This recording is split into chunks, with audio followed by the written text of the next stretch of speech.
Hi, I'm Whitney Morgan, Hashimoto's coach, gluten-free warrior, and creator of the Thyroid Reboot Method and the Gluten Gauntlet mini course. You know, it is a cruel irony that women with hypothyroidism feel exhausted all day long and then wind up not being able to sleep at night. Sleep issues can be complex when you have thyroid problems, and you may need some professional guidance from a health coach or a functional practitioner to get your sleep back on track.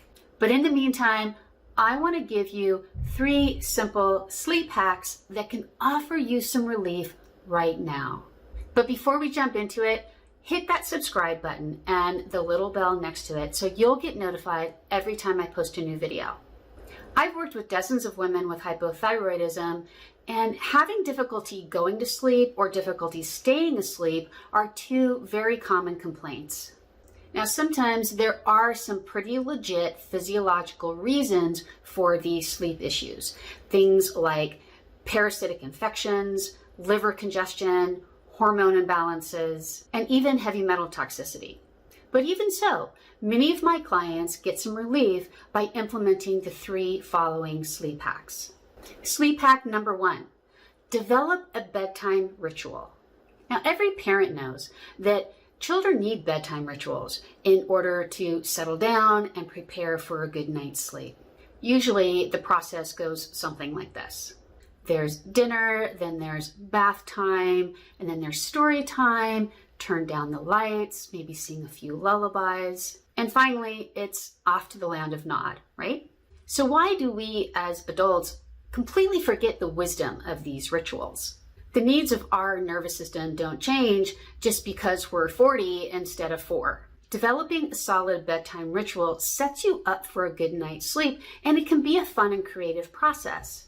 The key is to spend the hour prior going to sleep doing things that cue your nervous system to shift from the sympathetic mode to the parasympathetic mode. In other words, you want to cultivate behaviors that tell your body it's time to go to sleep. Now, no matter what your ritual is, it should include the elimination of digital stimulation and artificial light.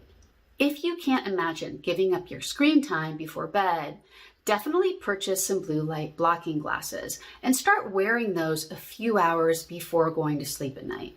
Now, the rest of your ritual can include calming activities like meditation, taking a long hot bath in Epsom salts and essential oils, maybe some journaling or coloring in an adult coloring book. Whatever activities float your boat, the key is consistency. It's the repetition that tells your body to calm down the nervous system and prepare for sleep. Hack number 2, create a sleep sanctuary. When you're exposed to artificial light during sleep, it can disrupt your natural circadian rhythm and inhibit hormone production. Melatonin and other sleep hormones need complete darkness in order to work their magic. So it's not just enough to turn off your bedroom lights at night. You need to remove other light sources like digital clocks, cell phones, and even cell phone chargers that have the little red or green lights attached to them. And if that's not enough to create complete darkness in your room, you may need to invest in some blackout curtains or wear an eye mask at night. And once you've obtained total darkness, now it's time to cool things down. From an evolutionary perspective, we are wired to sleep in a colder environment. Our body temperatures naturally decrease during the more restorative stages of sleep. So if your room is running a little too warm, you're more likely to wake up during the night and miss out on some of that restorative sleep. It's best to set your thermostat somewhere between 60 and 68 degrees Fahrenheit.